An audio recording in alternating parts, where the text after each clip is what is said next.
Hi guys, I'm Abhishek. And Shashank here. आज हम बात करेंगे कि सेबीए का जो नया नोटिस आया म्यूचुअल फंड के रिगार्डिंग, तो हम उसके बारे में आज बात करेंगे। हमने भी वो डॉक्यूमेंट अभी तक बिल्कुल नहीं पढ़ा है और हम आप लोगों के साथ ही डॉक्यूमेंट पढ़ेंगे पहली बार। ठीक है, हाँ, तो आप हमारा प्योर रिएक्शन भी देख सकते हो और हमारा पढ़ने का तरीका भी देख सकते हो।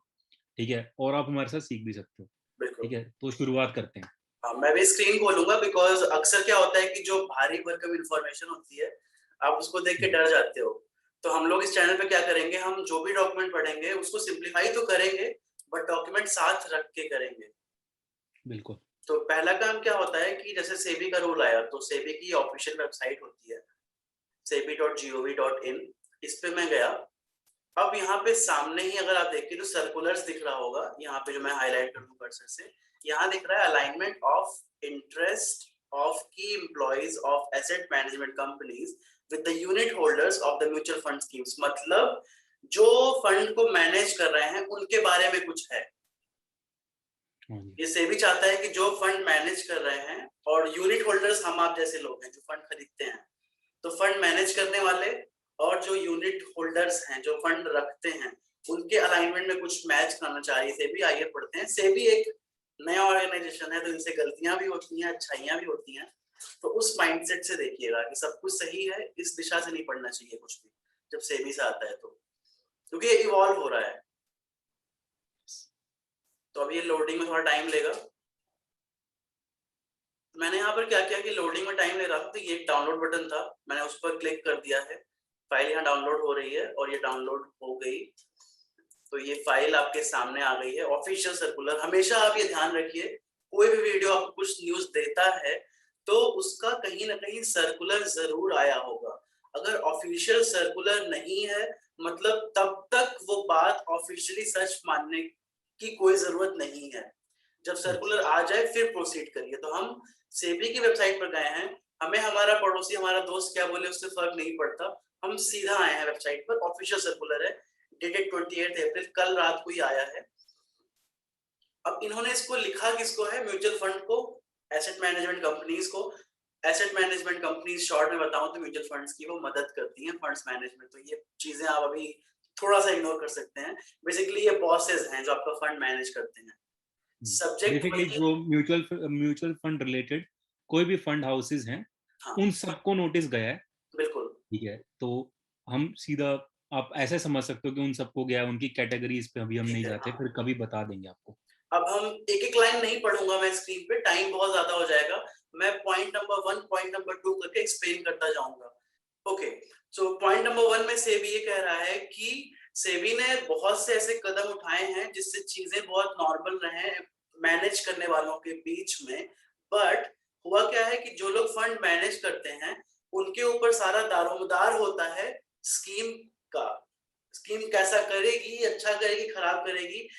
मैं लाइव ट्रांसलेशन कर रहा हूँ, थोड़ा बहुत प्लस माइनस हो सकता है, तो आप ध्यान रखिएगा कि पढ़ना चाहें तो आप बिल्कुल। पढ़ सकते हैं। तो अब क्या हुआ है कि जो की एम्प्लॉइज हैं, मतलब जो मेन बॉसेस हैं म्यूचुअल फंड चलाने वाली कंपनी के, और जो यूनिट होल्डर्स है हम आप, उन दोनों का जो फायदा है उसको बराबर लाने के लिए सेबी ने कुछ डिक्लेरेशंस किए हैं, कुछ डिसीजन लिए हैं। कॉम्पेंसेशन का नाम दिया उसको, बेसिकली कुछ सैलरी वगैरह में इंक्रीज होगा। तो पॉइंट नंबर 1 पे आते हैं।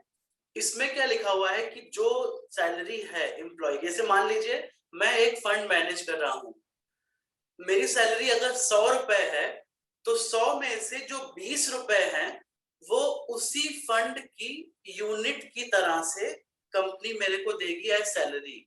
मैं फिर से रिपीट करूंगा ये, अगर मेरी सैलरी 100 रुपए है, तो 100 रुपए में से 20 रुपए, 80 तो वो देगी अपने तरीके से। 100 में से जो 20 रुपए हैं, वो जो स्कीम्स या जो स्कीम्स मैं मैनेज कर रहा हूं, या जो स्कीम्स उस फंड हाउस की हैं, उन स्कीम्स का यूनिट्स मिला के मेरी सैलरी का 20% होना चाहिए।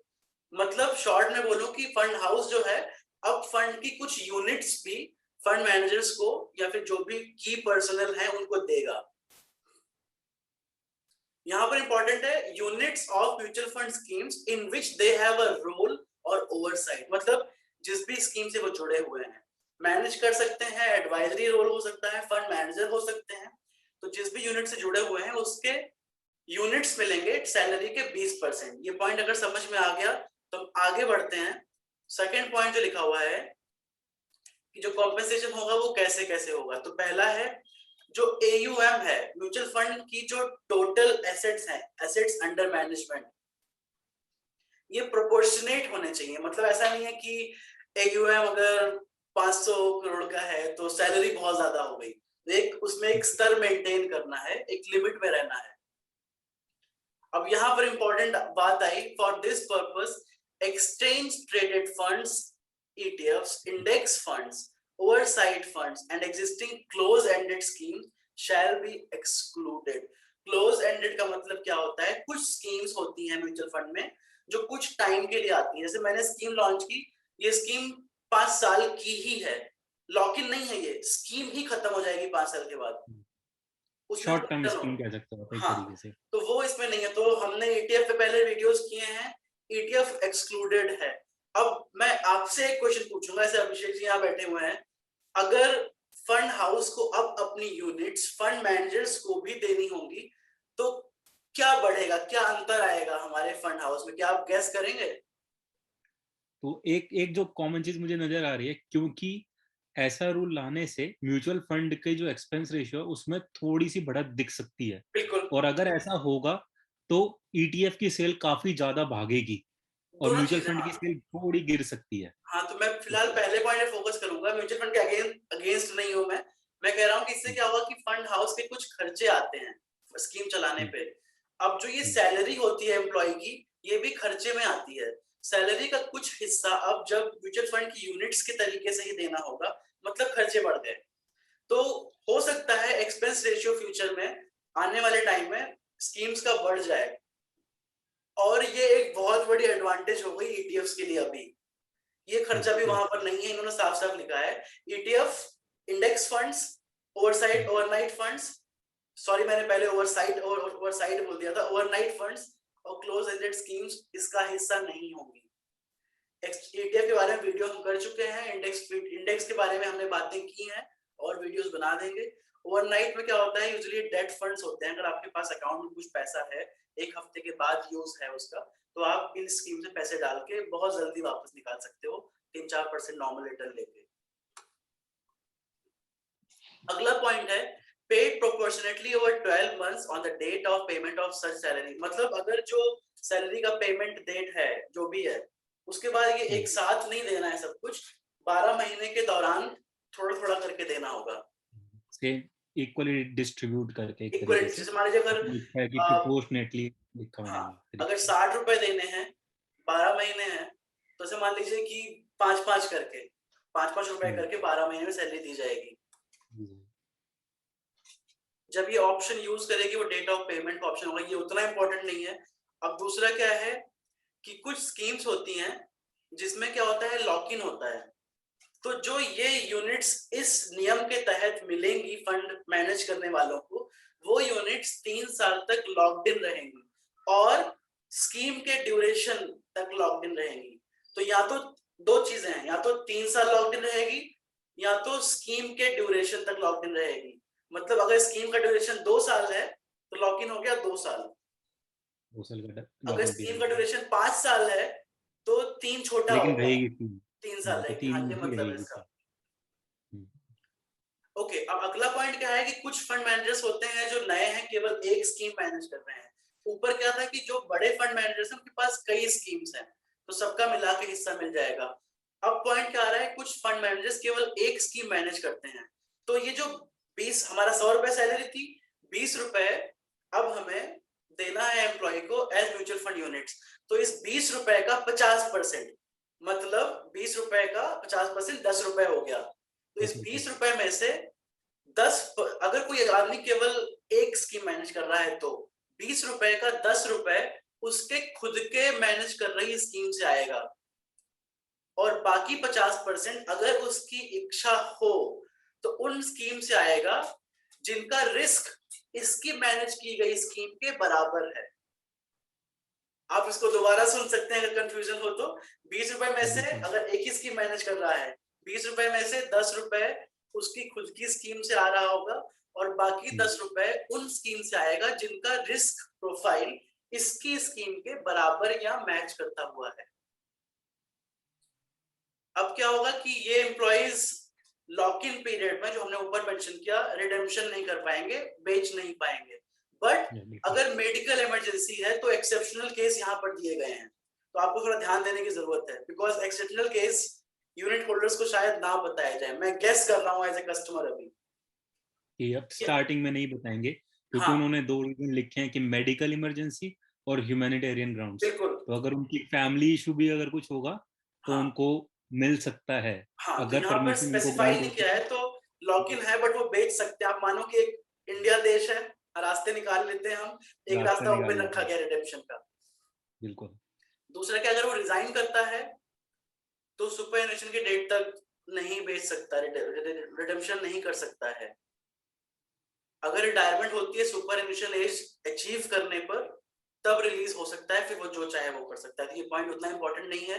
तो हम अब क्या करेंगे, बहुत ज्यादा डिटेल में नहीं जाएंगे, बिकॉज ये चीजें उतनी इंपॉर्टेंट नहीं है। पहला क्या हुआ, खर्चा बढ़ रहा है एक स्पेसिफिक तरीके से, हम इंफॉर्मेशन को डम डाउन कर रहे हैं आपके लिए। दूसरा क्या है कि इन्होंने की एम्प्लॉइज वर्ड मेंशन किया है, तो की एम्प्लॉइज में ये सारे लोग आते हैं जो फंड को मैनेज करते हैं। सोचिए अब फंड मैनेज करने वाले एक स्कीम के पीछे इतने लोग लगे हुए होते हैं, इन सारों को इफेक्ट पड़ेगा सारों एक्चुअली। को, सारों की सैलरी पे इफेक्ट पड़ेगा, सैलरी का 20% यहाँ से आएगा, तो एक्सपेंस रेशियो पे बड़ा फर्क हो सकता है। हम कुछ क्लेम नहीं कर रहे, हम हमारी आपकी तरह ही आपके साथ बराबर स्तर पे बैठकर सिंपल सोचने की कोशिश कर रहे हैं। Again last point, ETF index fund overnight funds पे नहीं पड़ेगा फर्क। एग्जिस्टिंग क्लोज एंडेड स्कीम्स, मतलब मैंने कहा ना कुछ स्कीम फिक्स पीरियड के लिए होती हैं, तो जो पहले से चली आ रही हैं उन पे ये लागू नहीं होगा। जो नई स्कीम्स हैं वहां पर लागू, जो नई क्लोज एंडेड स्कीम्स हैं उन पर ये लागू होगा, ये लॉक इन वाला जो रूल मैंने अभी बताया आपको। तो इतने लोग हैं, इनकी सैलरी में फर्क पड़ेगा। तो इतनी सी बात है। हम ये कहना चाहेंगे कि ध्यान रखिए, आने वाले समय में म्यूचुअल फंड के एक्सपेंस रेशियो बढ़ सकते हैं, तो जो भी स्कीम्स में आप इन्वेस्ट कर रहे हैं हम उसको क्वेश्चन नहीं कर रहे, आप एक्सपेंस रेशियो पे एक निगाह रखिए, बिकॉज जब आप 20-30 साल की कैपिटल जनरेट करते हो तो हर साल आपका एक्सपेंस रेशियो अगर 0.5 से 2% हो गया, 1 से 2% हो गया, तो लॉन्ग टर्म कैपिटल जनरेशन में बहुत फर्क पड़ेगा। ये बात लाखों की होगी। तो ये एक छोटा सा वीडियो था। अब हम जनरल अपने ट्रेंड में जाएंगे, आपको चीजें सिखाएंगे। चैनल पे बने रहिए और लाइक सब्सक्राइब करते रहिए। हम हमेशा कोशिश करेंगे कि ऐसे भारी भरकम डॉक्यूमेंट्स को हल्का करके आपके सामने पेश किया जाए। Thank you. तो और अगर आपको फिर भी कोई क्वेश्चन होता है इस डॉक्यूमेंट से रिलेटेड, या आपका कोई सजेशन है, आपको लगता है इस डॉक्यूमेंट से कोई और चीज पे इफेक्ट आ सकता है, तो आप वो भी जरूर कमेंट सेक्शन में लिखिएगा। बिल्कुल। Thank you. Thank you.